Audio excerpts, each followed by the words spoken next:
Every individual must learn what it means to be human, and this understanding begins developing in early childhood. What matters most for our youngest children is how we are with them, how we show them what kindness, empathy, and respect look like.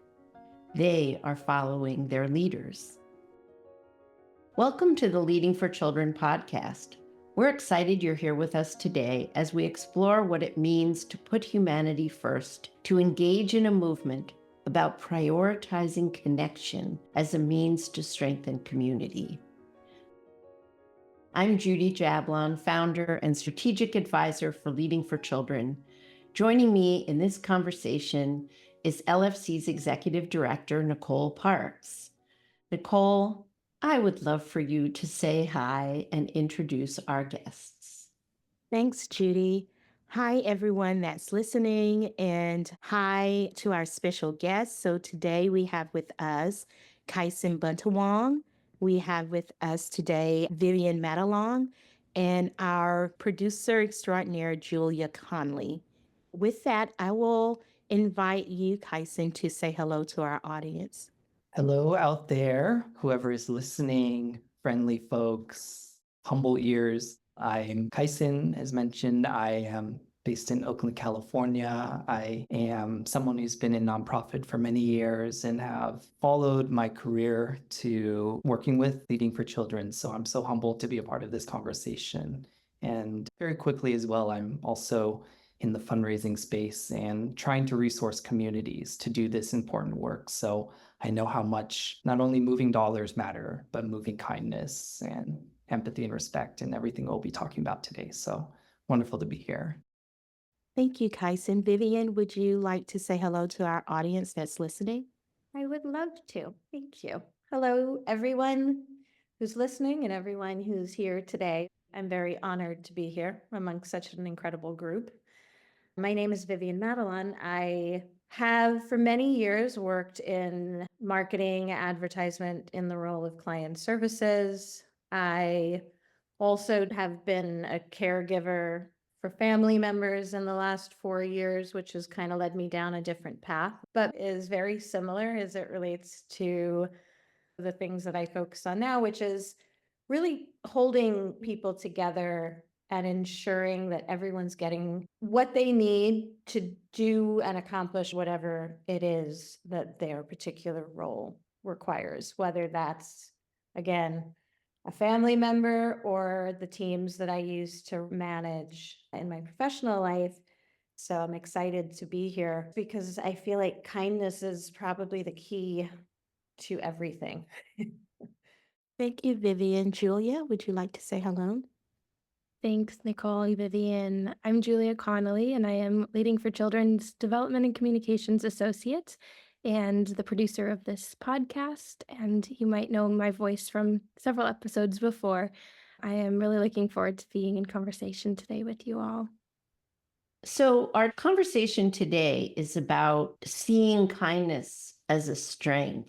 And often when we do introductions, we also describe not just our professional roles, but the important people in our lives who we take care of or who we're part of a caring community. I have a very small family of me and my spouse, and then we have built a family made of friends. And I'm also the aunt to many nieces. And then I feel I just have this wonderful network of people that I do a lot of work to preserve those kind connections.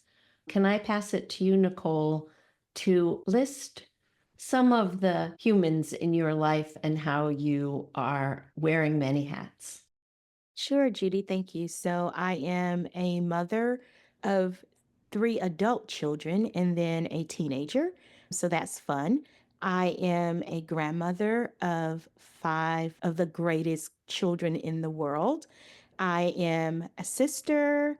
I am an aunt to no less than 20 children. And also, I have a community of young adults and teenagers and children that I consider to be my honorary nieces, nephews, and some of them even children. Funnily enough, one of my social medias, they named it Proud Mama to Many. And so I just think one of the greatest gifts in life is being able to make connections with young adults and children and to really just be that person that they know they can go to, because every child deserves to know that they are the center of somebody's universe. Thank you so much for that, Nichole. And I want to reference it back to my introduction when I said that what matters most to our youngest children, but really to all of us, is how people are with us and the experience of receiving kindness, empathy, and respect. And that all those humans that Nichole touches are following their leader. Would anyone else be willing to share who their ecosystem is and the various roles? Vivian, can I volunteer you for that one? Absolutely. You have a multi-generational perspective. I've got many in my little circle. I have a wife who I've been together with for about 19 years now. Only married, just 1.5, although we did have a civil union in Judy's backyard some years ago. And between us, we have 3 children who are pretty adultish now. A 28-year-old daughter who just got married this past summer. So now I have a son-in-law, so Kylan Juan. And then I have a 23-year-old who lives in New York. Her name is Eden. She's kind of living her life, being independent for the first time, and it's amazing to watch. And then my youngest is 19, and he's doing school and starting to grow up. And it's very different because it's girl, girl, boy. The energies are all very different. But what makes me very proud as a mother is that I have these kids who, truthfully, when they're together, they want to spend time with us. But then when we go to bed, their favorite thing to do is stay up playing cards until 2 or 3 o'clock in the morning, which it's heartwarming because it's so easy and they have their little routines that have started. Similar to you, Nichole, I am an aunt many, many, many, many times over. And I have siblings, and my mother is still with us. I have an uncle that I'm extremely close to. And I have an ex-husband who I'm extremely close to. So I feel like I got very lucky. I have a wonderful group, and I have collected along the way a lot of the kids who came in and out of our lives, and have found that often I receive a text or a phone call from someone that I haven't heard from in a while because they're struggling with something that they wanted to ask a parent who's not their parent. And I, again, feel very honored to occupy that role. Kyson? I would say my community is very much so similar to everyone here. Their family. I have a wonderful partner who I've been with for coming on 11 years, which is a long time for, I guess, a queer marriage. So just having someone who's been a rock and together building a community, I think was something that I very luckily found in this person. As his name is Michael, by the way, and he's just so great. And what we've been intentionally doing over the number of years we've been together is to build community wherever we go. We've moved, I remember moving every year for 7 years, just chasing cheap rent up and down California, moving from New York. And we found that it's hard to build community and stay in touch with friends if you only do it by geography. So we've had to be very creative, staying in community with family members, but also close friends I've known since kindergarten, all the way to the new friends that I make, just by virtue of being neighbors. So I feel like community for us has always been changing, but the one solid thing that we've both intentionally done is build a community of kind folks and folks that respect us and honor our lifestyle. So for us, it's maybe untraditional, but it works. And the community that we have supports us. I feel very, very lucky. And the great thing is I now get to pass on some of those values to my niece. So my younger brother just had a kid about a year ago, and she just celebrated her first birthday. So I look forward to helping her learn how to do this as well. Thank you for that. Julia. Thank you. My community right now is mostly away from me. I'm on my own, traveling around and staying in different places and trying to connect with my own sense of home inside of myself. But at the same time, there are so many relationships around that are very, very important to me and ground me. And I'm a firstborn daughter. I have two little brothers, and all the things you hear about firstborn daughters and the roles that they take on usually resonate with me. I take a lot of pride in the relationships I've cultivated with my younger brothers. Our parents got divorced when we were in elementary school, and so I think that experience helped us find strength in each other, and we knew each other's experience more than anyone else did, and we were each other's constant. And because they were younger than me, I often was the stability, the constant kind of parent role between the different households. And so I would say that my value for unconditionally being available and a listener, and I want to be a home for other people, and I think that came from wanting to be a home for my brothers and the rewarding feeling of the love that we share, and that now we're all living in different states and they call me almost every day at the worst times, and I love it. I love talking to them, and I think they're such interesting people. I'm very close with both of my parents and my grandparents and many friends from college and before, and new ones. As I move around the country now, I'm finding new connections that I'm really enjoying. It's a little daunting when you're just starting out in the world and you don't know who to go to and who will be available for you, and just taking some risks right now of being vulnerable and connecting with people that I might not have instinctively or on my own comfortably.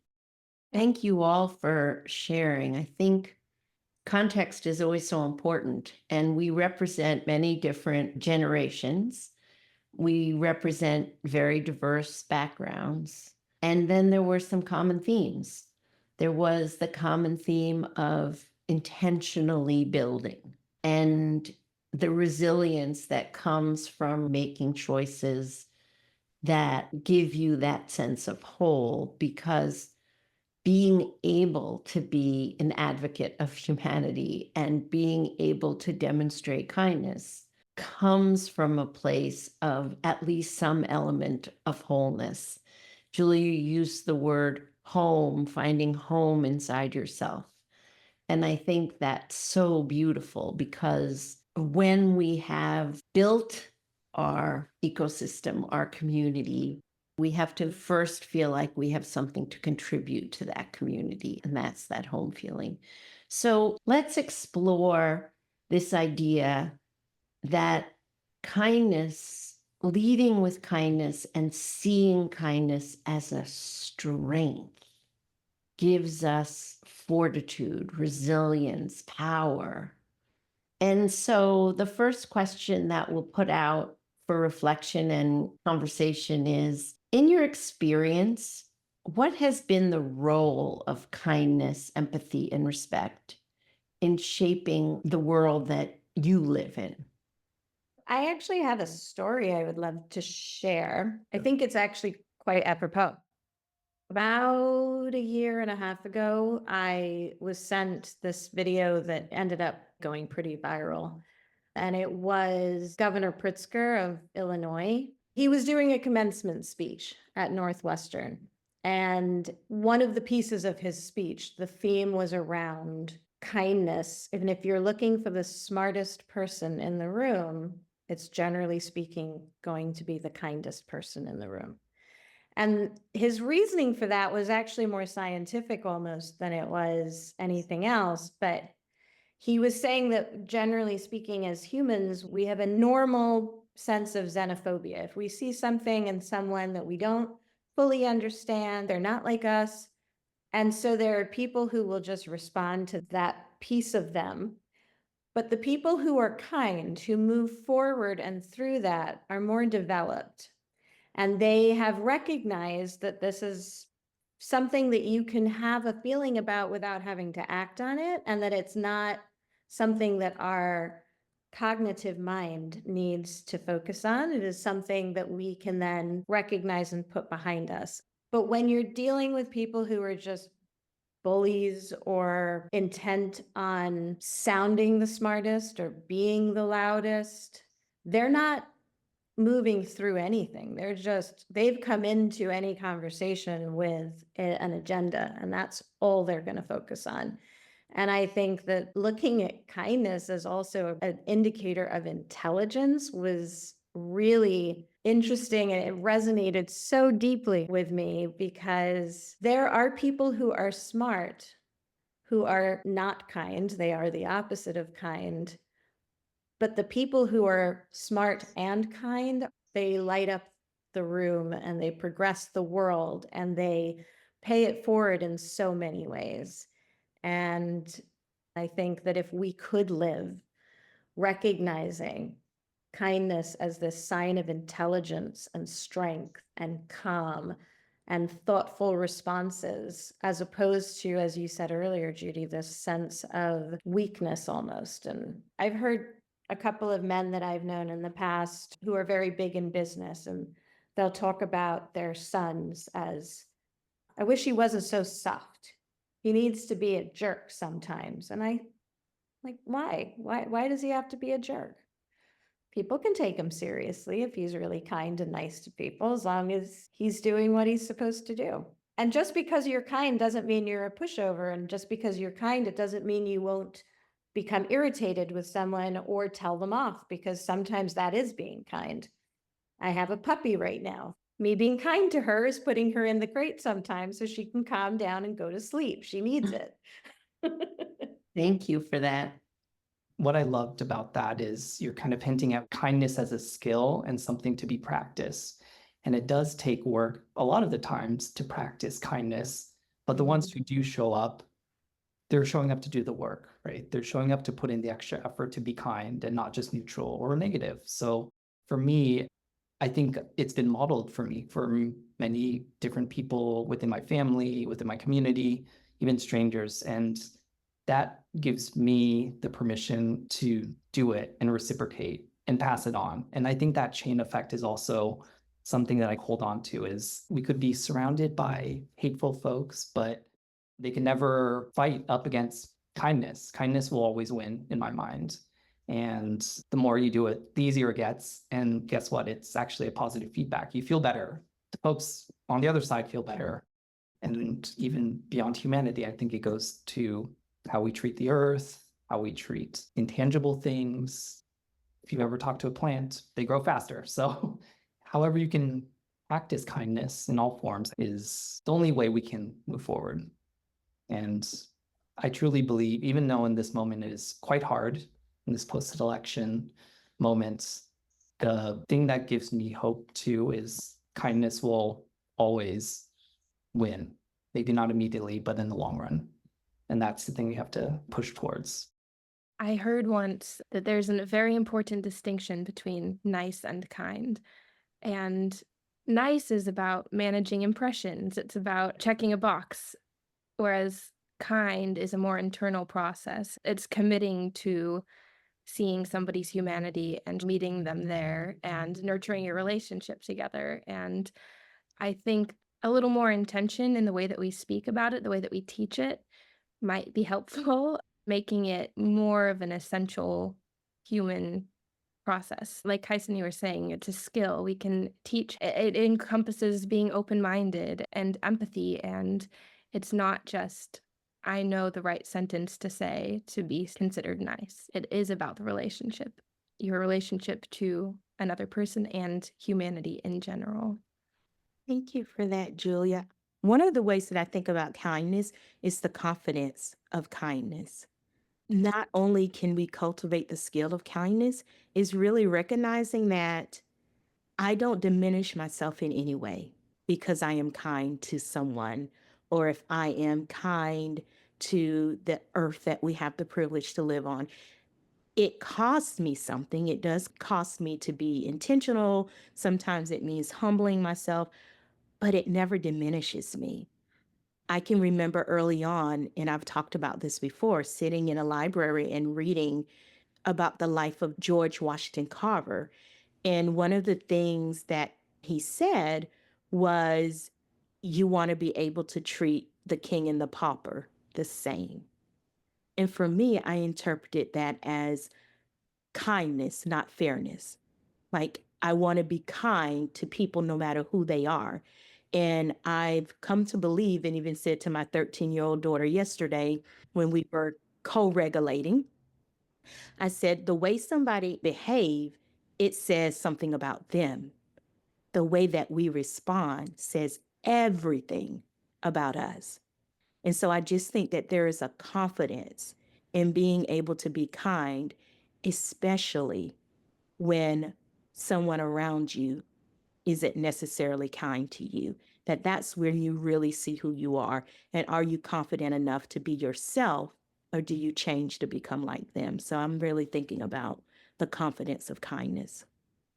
It's so interesting to listen to everyone. I was trying to do my Lincoln Weave, and I'm going to start with something you said, Kyson, about post-election, and that there'll be so much animosity, acrimony, accusations in our world in the next period of time. And it is our choice to act with kindness. And Nichole always says, as the vision of her leadership in this organization, is that there may be all kinds of things happening around us, but the action we take not only impresses us or feels good for us, it impacts the next person and then that person and that person. So it creates ripples. And right now, that's the most important thing we can do. So that was one piece. The second piece is that in all of our stories, there was an aspect of intentionality. You talked, Kyson, about the skill. Vivian, you talked about the decision. The slowing down, I think, is what contributes to the smart, that it's not reactive.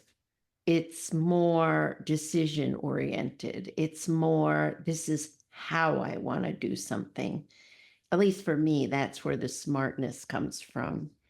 And Julie, you talked about the difference between nice and kind. I too had thought about polite or manners is not kindness. It may be that someone who's kind says thank you, but this sort of formulaic aspect of being polite doesn't have anything to do with this heart of putting yourself in somebody else's shoes, of demonstrating your willingness to look and see the other person as who they are and what they need. The nice comment that you made, Julia, it also makes me think about the fact that if you look at gender specifically, young girls more so are instructed to be nice.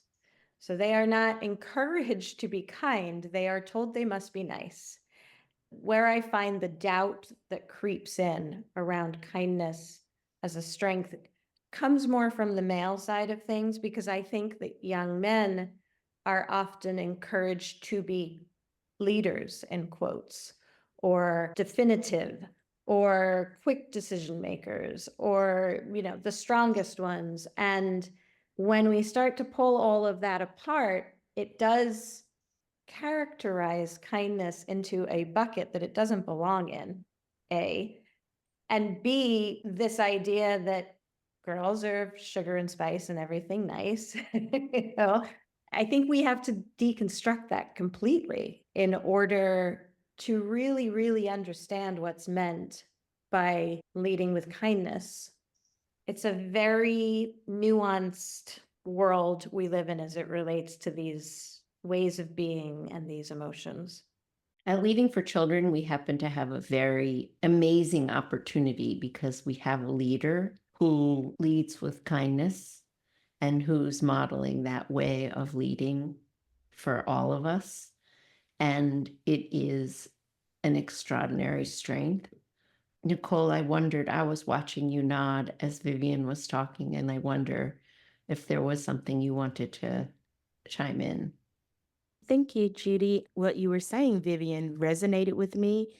And I'm just fascinated by this idea that not only do we genderfy kindness, we also feel like it is isolated of leadership. And it fascinates me in a sad way almost, because I was taught by my grandmother that one of the strongest things that a leader has is kindness. She led the family, the community from a place of kindness. And I can remember even once seeing her be disrespected. And I saw her stand up to this man with such grace and such warmth, yet it was so strong. And it baffled me how she could do it, because I went, oh, she is really setting him in his place. Yet she did it with such kindness.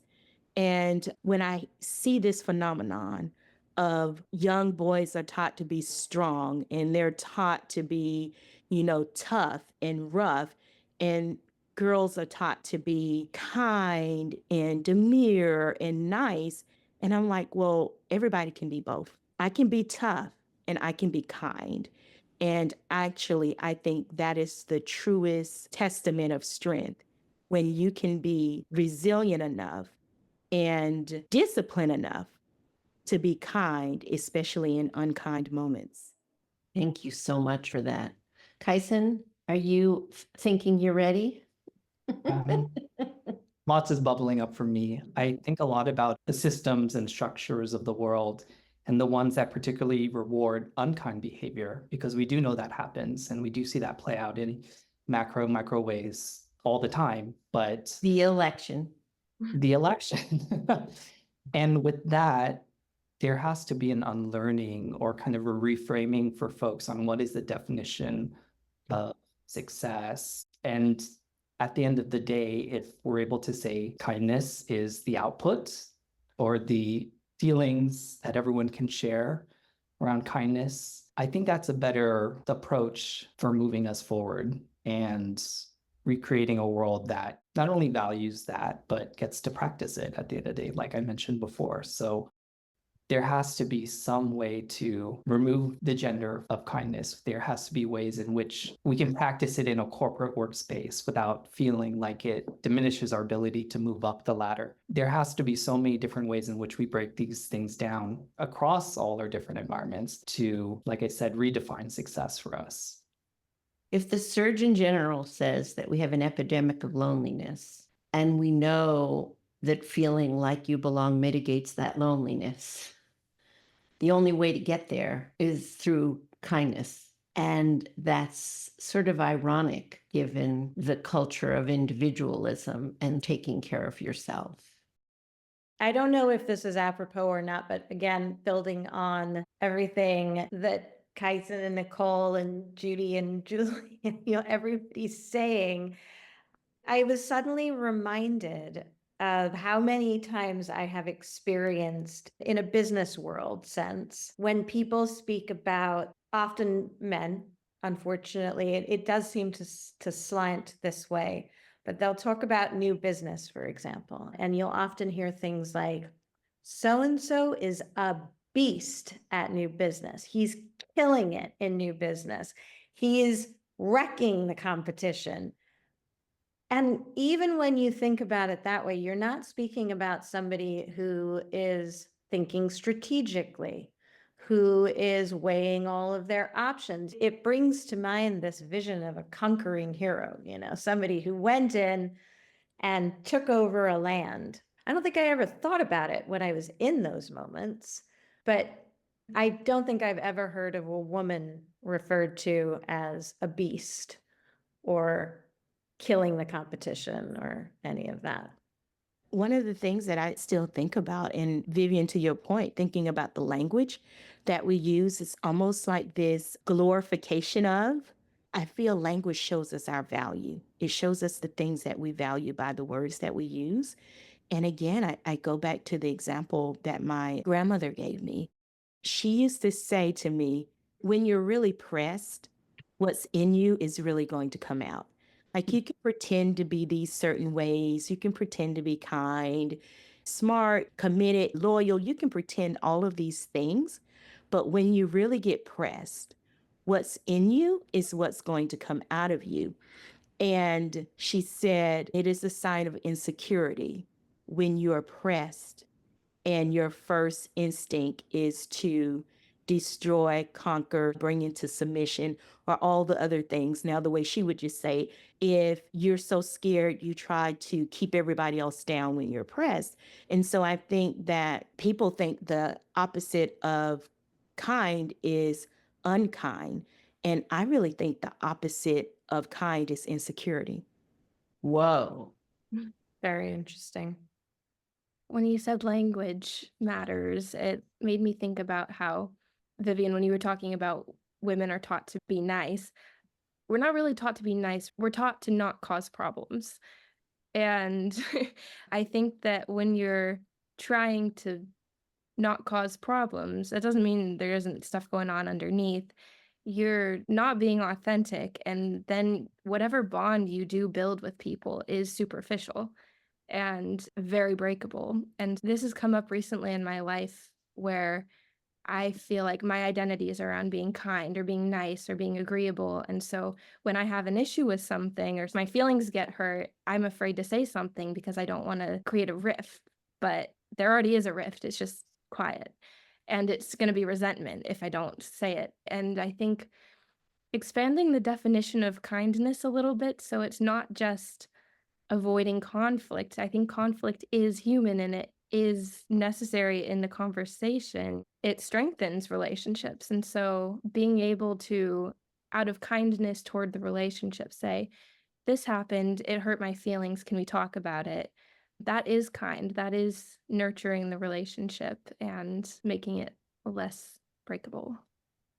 I think kindness is when you actually choose to see the other person in their wholeness, that you're willing to take the time to say, this other person matters as much as I do. And the examples that often come into my mind of demonstrating kindness are not the kindness I show to Andy, my husband, or the kindness I show to Julia or to Nichole or Vivian or Kyson, but it's almost the kindness to strangers. It's almost that I see someone on the street and I choose to say hello and ask that person how they are. Or I choose to notice the person who's clearly sitting outside a food store and hasn't asked me necessarily for money, but it's very clear that perhaps I could say hello and ask how they are and start a conversation with that person because that person is a human. And I feel like I've learned to start conversations that lead to connections. And that's taking extra time in a sense. The rewards to me are extraordinary. And so I think conflict avoidance for me is, am I willing to see the other person's perspective? Not am I willing to sort of just make it okay? So kindness, I think, it's complicated and it takes a lot of effort and intention, and the rewards are really great. I think that there is something very interesting about choosing to respond with kindness in the face of somebody behaving in a way that you might perceive as angry or aggressive or mean or rude, because so often anger, aggression, rudeness, meanness is springing from something that we just have no idea about, because why would we? We don't know this person. We don't live in their shoes. I believe it's often coming from a place where they feel they cannot control the situation that they are in that moment. And so their response is to lash out. And so very often people's response to the lashing out is to lash back.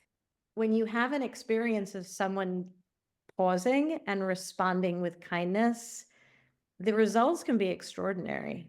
I remember my own experience of that, where I was in a very keyed up state and I was about to go in for surgery. I, was dealing with a serious health problem and I just wanted to get my teeth cleaning appointment done before totally irrational. I had no need to get this done urgently. There was nothing wrong with me. But in my mind, somehow this became critical. And I called up the doctor's office and they were like, yeah, no, we can't get you in for 3 months. And I got irritable. And I actually said the words, I'm going for surgery and I just wanted to control what I could control. And the woman on the other end of the phone, she said, and I will never forget this, she goes, let's try to give you some of that control back. And she found me an appointment. And she could have been justifiably like, well, too bad you didn't call sooner. So goodbye. We'll see you when we see you.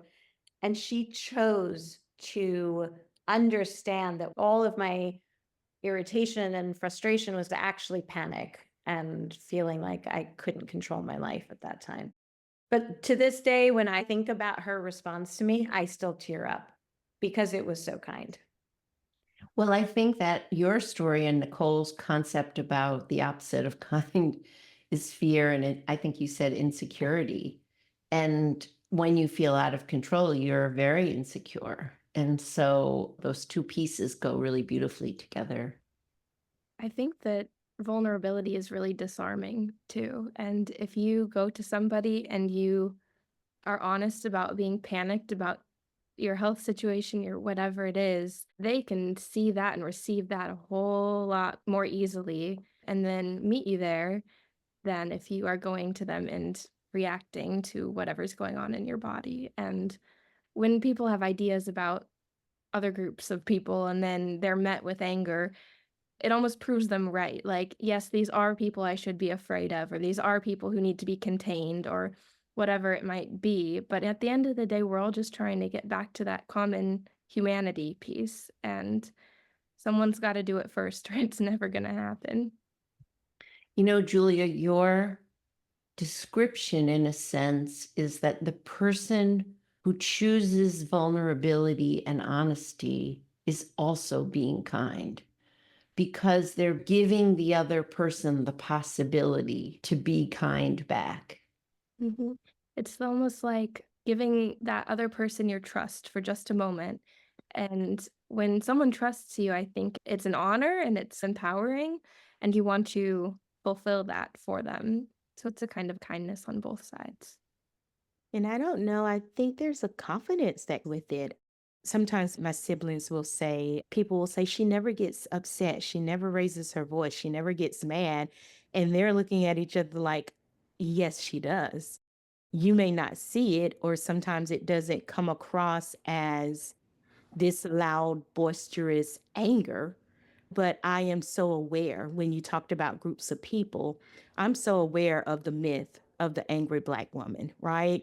And oftentimes I tell people, and even if we are, we should be. We have every right to be angry. So, first of all, if we are, then yes, we are.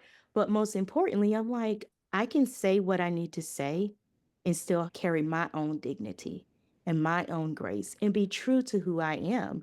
And so I think sometimes when people have preconceived notions about others and then we react to that, it's almost like we're saying, you are absolutely correct in what you thought about us. And so I have seen firsthand situations where I had every right to be outraged and angry and be really boisterous with that, and me simply come back with, oh, that's interesting. What about me made you assume that I was paying with food stamps? And to see the look on that other person's face, like, oh, she didn't go off on me. She didn't, or, hmm, let me guess. You have Black friends, don't you? I know you do. Have a good day. Because again, I can be kind. I don't have to play into the myth. I don't have to be gaslit, and I'm not going to let myself be. But when you said that, I'm like, yes, that is so true. We should stand up for ourselves in times of injustice.